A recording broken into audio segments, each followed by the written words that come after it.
It's Monday, June 5th. My name is Rich, and this is your 5-minute fix. Double XL. So I'm gonna go ahead and preface this video with a little statement. I do not 100% condone some of the things or agree or believe some of the things that Andrew Tate says. But what I will say is this is not only the first, but the second time the BBC has done an interview with somebody highly controversial, and the person doing the interview, they get waxed, okay? They get the floor cleaned with them. And this is, we're gonna watch the video, okay? Portions of the video anyways of this interview, and I don't even know what to say. I can't believe they continue to try and ask questions like this or just present an interview like this, especially considering how the interview came about, which we'll probably read in the article and we'll hear in the video. So let's get to it. Andrew Tate slams BBC for hit job interview. Prosecutors attack influencers VIP treatment. This is from Saturday, June 3rd. I came across this over the weekend myself. Haven't heard too much about it on other outlets, but you'll soon see why. Andrew Tate has called his interview with the BBC this week a hit job and taken to social media to bemoan his treatment. The controversial influencer sat down with BBC journalist Lucy Williamson for what became an increasingly barbed encounter as Tate denied all claims of a culture of misogyny and emotional abuse before the journalist brought the interview to an abrupt end. Tate posted on Twitter an extended version of the interview and introduced it as an attempt at a hit job by the broadcaster, he added. They sent a list of questions in advance, which I did not ask for, as a measure of good faith that they wanted to show the other side of Andrew Tate and do a fair and balanced piece on the unspoken perspective. They then sat down, threw all this away, and attacked me instantly. An ambush, a hit job attempt. They attempted to sucker punch me. They failed. Tate is under house arrest in Romania, awaiting trial for charges of human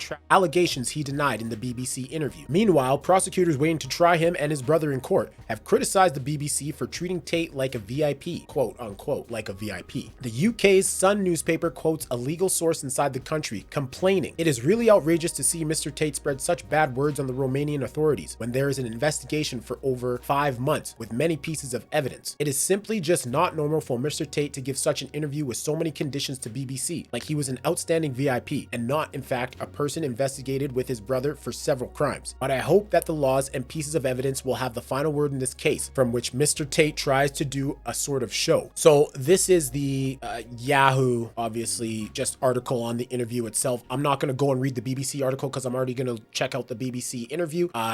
Like to pull from different areas, but we're going to watch clips of this interview, and, I'll say a couple words about it as well, but I want you guys to let me know what you think about this interviewer and how things went, and if you agree with me or disagree with me that this interviewer got waxed in this conversation. Okay, here we go. So this is straight from the BBC YouTube. Hopefully this is considered fair use. We are doing an interview with you because you're facing some very serious allegations. Correct. Rape, human trafficking. Yep. And also because there's a great deal of concern about the things you say and the impact that they have on young people, on women.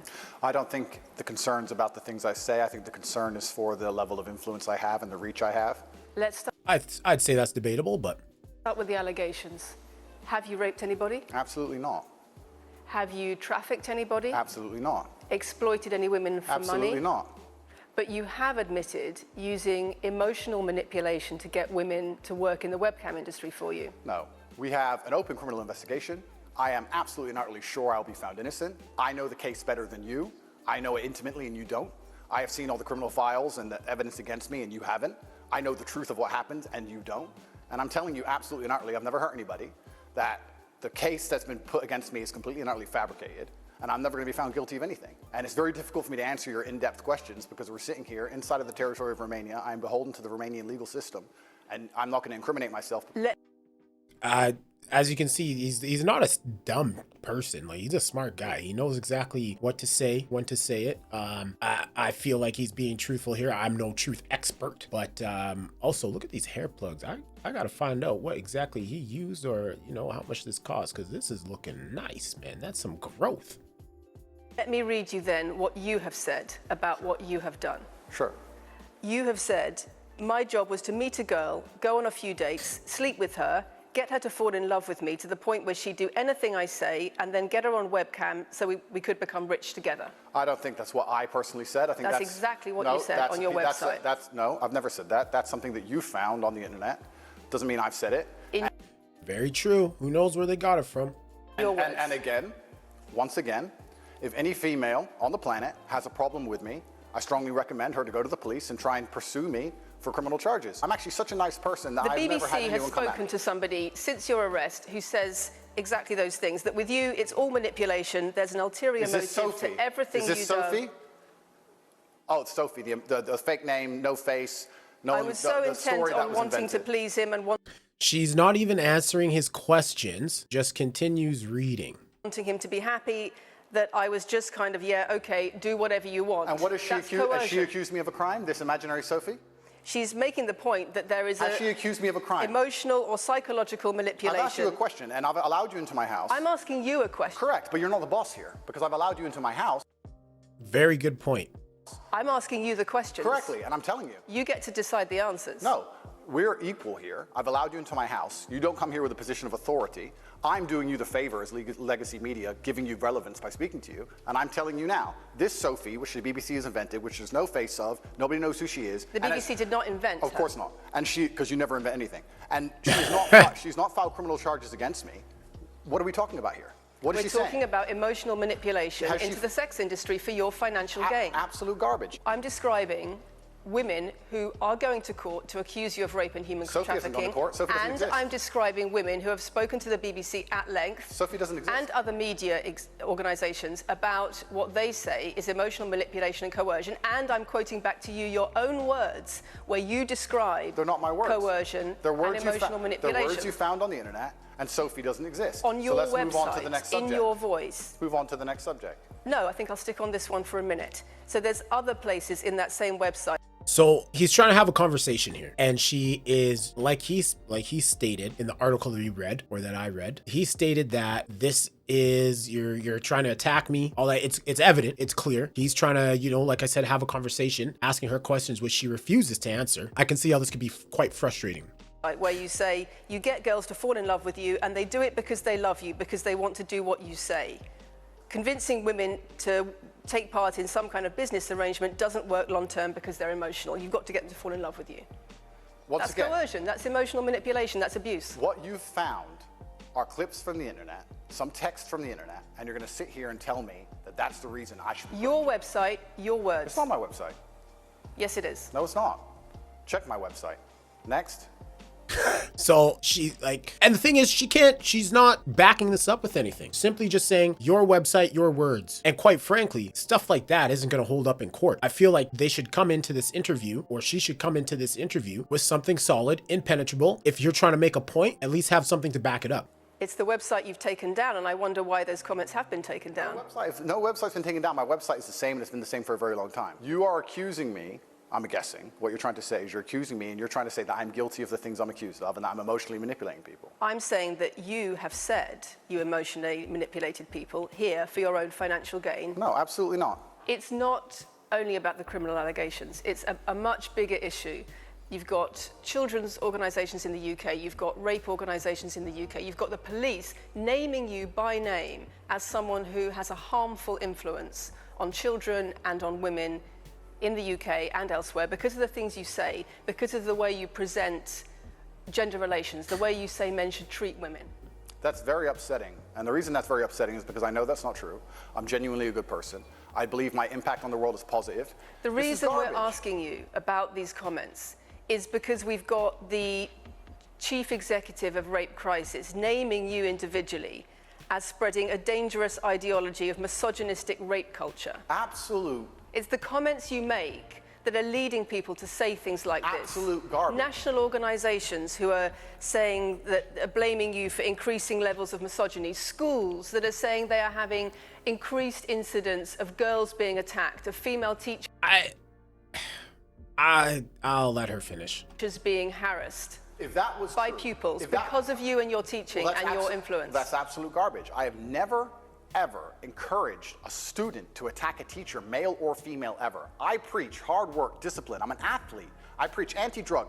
I preach religion. I preach no alcohol. I preach no knife crime. Every single problem with modern society, I'm against. But I'm men and teaching young boys- men. I'm teaching young men to be disciplined, to be diligent, to listen, to. This is all stuff that is very true. If you go and, take a look at his actual statements, this is all very true. He doesn't talk about violence by any means. Train, to work hard, to be exactly like me. And I'm saying that if men grew up like me, which are hardworking and diligent and some emotional control and stoic, we're gonna have a better society, not a worse society. I think one of the issues is a lot of times when you see things on social media as well, they get twisted. Like you said, you get clips, out of context clips and stuff like that, and people will twist that, use it for their own gain, that kind of thing. To sit here and say that schools in England, which is a failing nation, which has knife crime going through the roof, violence going through the roof, men's mental health going through the roof, and they're going to all blame me because I appeared on the internet 1 year ago. You sell an image of is success. disingenuous. It's disingenuous. You and sell also, an image of financial success correct. with a Bugatti and a cigar, but it comes with a side order of misogyny. How does having a Bugatti and a cigar come with a misogyny? Yeah, this was an outrageous claim, I have to say. I am asking you about things that And again, doesn't answer his question. you have said that have caused major national organizations, including the Doesn't explain how having a Bugatti and a cigar is misogynistic. police, to worry about you by name. That's what I'm asking you about. It's not what I said. It's about what you have said that has caused such concern in the UK. And I want to put it to you that you don't really care about the harm it That's not true. causes because That's not true. making controversial statements like this online has made you a lot of money. Okay, so first thing, I genuinely am a force for good in the world. You may not understand that yet, but you will eventually. And I genuinely believe I'm acting under the instruction of God to do good things, and I want to make the world a better place. I genuinely believe my legacy is a good legacy, and I believe that eventually, when the legacy media catches up, they're going to understand I'm a good, positive influence. I'm not interested in damaging the world for money, because if I was interested in damaging the world for money, I could have sold drugs, or I could make rap music and encourage everyone Very good point. to stab each other like all the drill artists do. Or you could make controversial very statements true. online that attract a lot of followers who you then direct to your website where they pay to learn how to be Sure, like you. I mean, I could make jokes online. Who doesn't?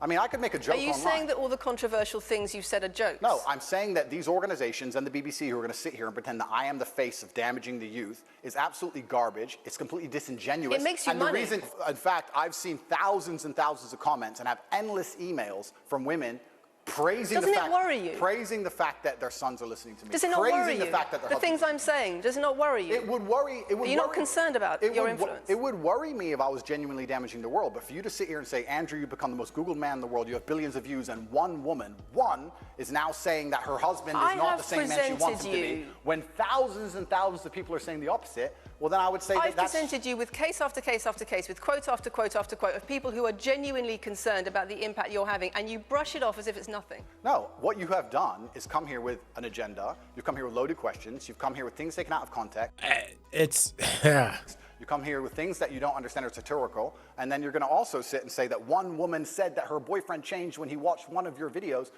and then I don't know what you expect me to Satirical, say to that. sarcastic, and jokes. No. That's how you explain No, the comments that- you no, make. for you to sit down Would you and like to apologize for any of them? For you to sit down, and for you to sit down, it's fine. No, it's fine. It's easy. For you to sit down and say that one woman said that her boyfriend watched an Andrew Tate video and now he won't do the dishes. Schools. Or whatever your argument is. Schools, And that police. I'm somehow the worst, most dangerous man in the world because I have a car. Is just disingenuous. If you actually watch the things I say, if you actually watch my comments about women, I've done long podcasts for hours long about females, talking about protecting for them, providing for them, how I believe a woman should be treated in a relationship. I've done all of this. So that's where it cuts off. I guess the interview with Andrew Tate ended shortly after that. What can you say? It seemed like she was running around in circles trying to get him to admit to something that he really doesn't feel he didn't do. And quite frankly, I have to say he's got a point. With all the people that he says have reached out to him, now obviously we don't know if that is true, but obviously his videos get a lot of views.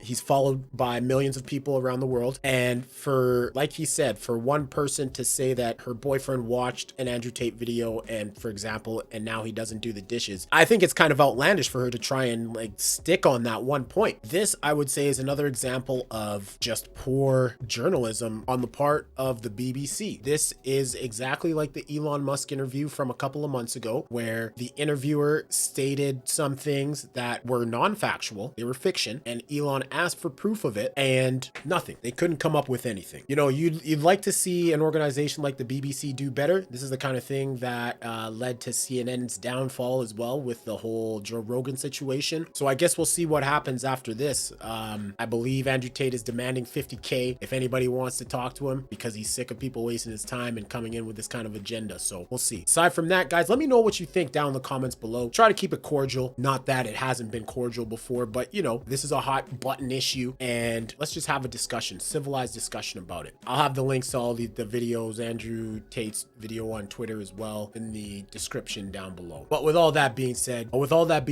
thank you very much for watching.